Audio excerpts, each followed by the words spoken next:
지금 이제 활성화 돼 있잖아요. 이 정도 거리에서도 활성화가 되고, 근데 이게 앞차 룸미러로 봤을 적에 하이빔으로 보이면 문제지만 그렇지 않으면 괜찮잖아요.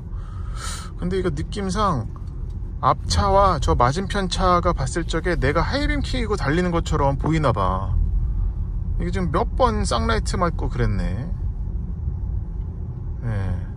이거 지금 왼쪽에 막 이런 나무 쪽에 불 켜지고 격벽이나 이런 중앙분리대 쪽에 막 상황에 맞춰서 짜라락 하면서 어두워졌다 밝아졌다 부분 밝히는 거는 좋은데, 이거 확실히 확인해 봐야 될 것 같아요.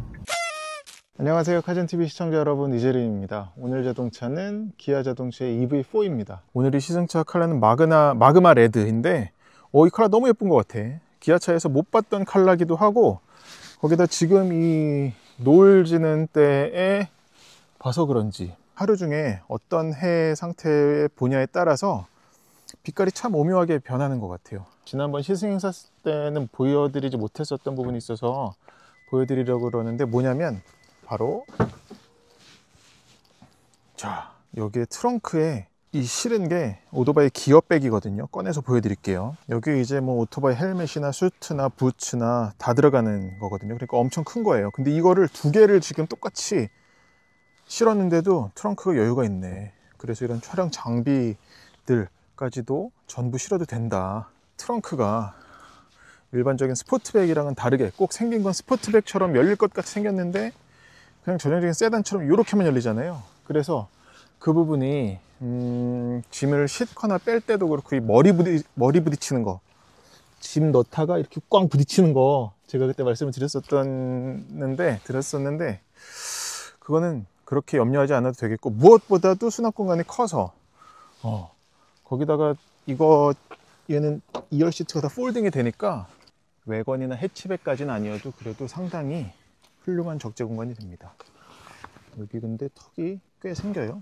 뒤에서 보면은 거의 한 뼘까지는 아니어도 한 10cm 정도의 턱은 생깁니다.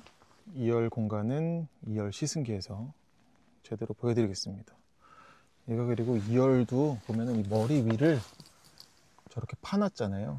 확실히 이것 때문에 이 차의 생김새로 봐서는 이 차 헤드룸이 좀 타이트하겠는데 싶은데, 예상보다 그렇게 받지 않아요. 괜찮습니다. 지금 이제 EV4 뒷자리에 앉았는데 2열 승차감도 이 정도면은 기아차의 어떤 중형 세단만큼 좋은 것 같아요. 그냥 노면에서 올라오는 이런 뭐 충격 진동뿐만이 아니라 이 시트가 바깥에서 봤을 적에는 약간 뭐 이렇게 아예 전형적인 그런 자동차 세단에서의 시트보다 벤츠 같거든요. 근데 또 등받이의 각도, 기울기 각도는 꽤 누워 있어 가지고 이게 참 편하네.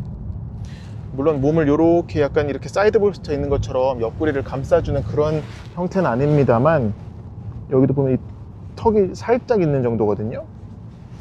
근데 착자감은 아주 좋은데,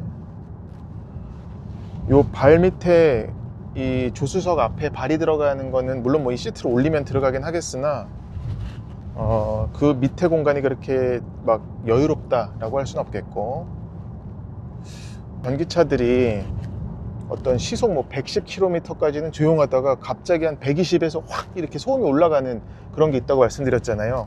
근데 EV4는 그게 되게 뒤에 있다고 얘기를 해드렸고, 그래서 1열은 정말 이 정도면 진짜 정숙성은 최고 수준이다라고 얘기 주저없이 말할 수준인데, 2열도 이 정도면은 상당히 조용한 수준이에요. 예. 어떤 앞에서 들어오는 소리는 당연히 뭐 신경 쓰이지 않을 정도고, 그리고 옆에서 들어오는 소리도 괜찮아서 뒷유리는 이중접합은 아닙니다. 이건 그냥 두꺼운 홑겹. 근데 보통 이렇게, 물론 이거는 큰 밴이나 대형 SUV나 그럴 경우에 이제 앞자리 운전자 또는 조수석에 앉은 사람이랑 얘기할 적에 뭐라고 했어? 이렇게 되묻는 경우가 있잖아요. 근데 이 EV4 같은 경우는 이 밀폐력이 참 좋아가지고 앞자리 사람이랑 작게 얘기를 하더라도 뭐 바로바로 얘기가 될 정도로, 특히 이게 뒷사람이 말하는 거는 앞사람한테는 잘 들리지만 앞사람이 말하는 건 뒷사람한테 안 들리는 경우가 더 많거든요. 소리가 앞으로 가니까. 근데 EV4는 그것조차도 참 조용한 수준이고 잘 대화가 되는 수준이고, 이 EV4가 이 트렁크 쪽에서 넘어오는 소음까지도 잡으려고 보통 요즘 차들 여기 상부는 마감이 안 된 차들이 많은데 얘는 여기도 마감이 잘 돼 있네. EV4는 내 자리 어느 자리에 앉더라도 승차감적인 부분에서는 야, 이 차 왜 이러냐 라는 얘기가 절대 안 나올 승차감입니다. 여기가 지금 인제 경주장 근처 꼬부랑길이라서 아주 심한 꼬부랑길은 아닙니다만 이런 차 좌우 움직임조차도 되게 정제돼 있다. 그리고 우려하시는 얘가 뒤로 좀 패스트백처럼 떨어지는 이 루프라인 때문에 헤드룸에서 좀 손해보지 않나, 헤드룸이 좀 협소하지 않나, 받지 않나 라는 우려하실 수 있는데 전혀. 제 신장 178cm 기준으로는 이것도 여유가 있고요, 괜찮고요. 그리고 다만 이제 옆을 봤을 적에 뭐 이것도 굳이 신경 쓰이는 건 아닌데, 이 창문 윈도우가 요 윗 라인 있죠? 이게 어쨌거나 약간 좀 더 높아도 될 것 같은데 근데 걸리진 않아요. 그리고 이게 길어, 창문의 폭이 길어서 전방 시야도 좋고 이 측면도 좋다. 개인적으로는 EV3 좋은 거는 뭐 누구도 부인 못하고 지금 뭐 판매량이 말해주잖아요. 그리고 뭐 차주들 만족도 뿐만 아니라 미디어들도 이구동성으로 차 좋다라고, 거기다 뭐 올해의 차인가 뭐 그것도 뽑히고 막 그랬었거든요. 저는 이 EV4도 충분히 그런 상품성은 좋다라고 생각이 듭니다. 네. 조수석에도 앉아봤는데 조수석은 운전석보다 확실히 조금 더 방음적인 부분에서 전면풍이죠. 이게 좀 더 들어오는 게 있어요. 아까 운전할 때랑 여기 앉을 때랑 소폭이나마 차이가 나더라고요. 그게 그래서 이게 뭐 여기랑 절반 뚝 잘라가지고 뭔가 방음을, 이 격벽에 흡차음제를 덜 쓰고 그러진 않았을 텐데 왜 그럴까라고 지금 고민이 드는 중입니다. 근데 이유는 정확히는 모르겠어요. 아무튼 그렇게 느껴졌습니다. EV3에서 처음 봤었던 이 확장형 테이블, 얘는 활용도가 아주 높다라고 보기보다는 우리 암레스트 확장되는 차들 있잖아요, 센터 암레스트가, 얘도 그 정도 의미로 보면은 의미가 있는 것 같습니다. 지금 이제 비가 오는 동안 충전을 해봤는데, 지금 이제 비가 오는 동안 야외에서 어쩔 수 없이 충전을 했는데 여기에 물이 고이지 않을까 걱정했는데 괜찮네요. EV4 배터리 100% 충전하니까 주행 가는 거리가 무려 579km나 나오네. 와, 이게 지금 인증받았던 게 502니까 거의 뭐 한 15, 7% 더 가는 걸로 나오네요. 네, 이제 기아 EV4 두 번째 시승. 사실 두 번째 시승이 아니라 지금 요 며칠째, 요 근래 탔었던 시승차 중에서 이 차가 가장 좀 먼 거리와 다양한 경험을 한 차 같아요. 그냥 결론부터 말씀드리자면 최근에 탔었던 전기차 중에 이런 보급형 전기차, 어쨌거나 이 EV4도 저는 보급형 전기차의 시작점에서 있는 차라고 보거든요. 근데 그 중에서 가장 상품성이 좋은 게 아닌가 생각이 들 정도입니다. 물론 가격 얘기를 하게 되면은 좀 비싸다라는 지금 의견이 일부 있습니다만, 타면서 느낀 걸로는 이 정도면 정말 이 가격 받아서 탄다고 하더라도 그렇게 타는 내내 비싸게 주고 샀어 막 이런 생각이 안 들 것 같아요.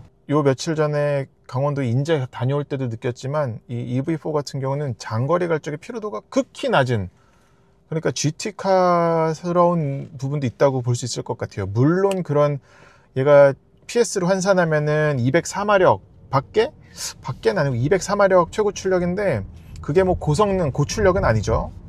그래서 고성능에 뭐 편안하게 갈 수 있는 GT라고까지는 말씀드릴 수 없겠으나, 그럼에도 얘는 정말 장거리 주행에서 피로도 하나는 현저히 적을 차다 라고 이건 주저없이 말씀드릴 수가 있을 것 같고, 얘가 그리고 지금 19인치 어스 트림이어 가지고, 그리고 또 19인치 휠 옵션도 집어넣어서 인증받은 주행 가는 거리가 100% 충전했을 적에 제가 주행 시작하면서 보여드리긴 했습니다만,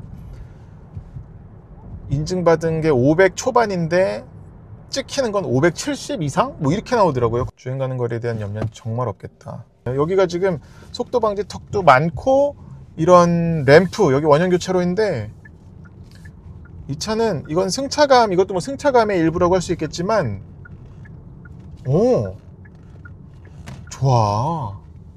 어쨌거나 얘는 SUV보다 롤링도 적을 거고 이런 아래의 움직임도 적다, 그걸 예상할 수 있는데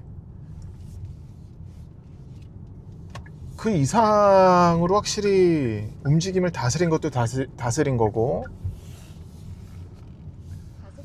바닥에 깔린 이 무거운 배터리를 어떻게 다스릴지, 그 배터리 때문에 생기는 그런 커다란 움직임을 어떻게 다스릴지 정말 기아차는 굉장히 연구가 많이 된 것 같아요. 네. 그리고 가속할 때도 이 토크가 그리고 결코 그렇게 막 매섭게 공격적으로 튀어나오지 않아요. 제가 지금은 물론 드라이브 모드를 노멀로 뒀습니다만 스포트로 두고 밟는다 치더라도 뿜어져 나오는 게 유순한 가운데 가볍게 나가요. 이게 말이 어떻게 전달될지 모르겠지만 아무튼 즉각적이되 뾰족하게 나가는 건 아니다. 그래서 운전자 또는 탑승자에게는 차가 그렇게 막 싸납게 날 것처럼 느껴지지 않아서 그런 패밀리 세단으로 쓰기에 더없이 좋은 움직임이라고 할 수가 있겠습니다. 네, 또 말씀드리지 않은 게 이거는 단점일 수 있을 것 같은데, 얘가 그 IFS, 그러니까 얘가 오토 하이빔만 조절하는 게 아니라 좌우 빔을 개별적으로 조절하는 거고 짜라락 짜라락 뭐 방향까지도 조절을 하는 거니까. 근데 어떤 일이 있었냐면 제가 야간 주행도 꽤 했거든요.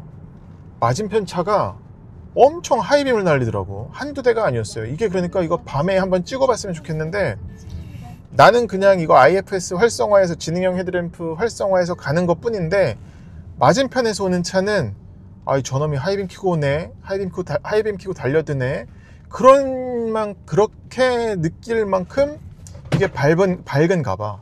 그래서 이게 어쨌거나 이 EV4가 쐐기형 형태잖아요. 앞에가 많이 죽었잖아요. 기아차에서 이 영상을 보실지 모르겠지만 뭔가 IFS 일부 램프들만 활성화가 돼 있는데도 불구하고 맞은편 차선에서는 맞은편에서 오는 차는 하이빔 킨 걸로 인식하는 게 아닌가. 그래서 약간 각도 조절을 해야 되는 건 아닐까 라는 생각이 조심스럽게 들었습니다. 근데 저도 이 지능형 헤드램프 들어간 차들은 뭐 시승을 여러 번 하니까, 요즘 차들은 이제 고급 차들은 많이 들어가 있으니까 뭐 야간 주행엔 또 일부러 저는 가서 테스트도 해보고 그러거든요. 그래서 뭐 독일 프리미엄 차가 아니라 막 럭셔리 브랜드들 같은 경우는 이제 뭐 진짜 레이저를 넘어서 진짜 RR이 조절하는 게 있잖아요. 뭐 제네시스도 MLA라고 해서 그 RR이 박힌 거 그거 가지고 막 아주 세밀하게 조절하려고 하는데, 이번 이 EV4 같은 경우는 그런 경우가 있었다. 이 부분은 차주분들이 좀 이제 아직 많이 풀리진 않았지만 이 차가 보급받고 이제 차주분들이 운전하고 다니면서 느끼는 게 있으면, 보시는 분이 있다면 댓글 달아주시면 정말 감사하겠습니다. 기아 EV4 장기 시승을 하면서 이렇게 요 며칠간 느꼈던 것들을 뭉뚱그려서 한번 정리를 해봤습니다. 부디 도움 되셨으면 좋겠어요. 고맙습니다.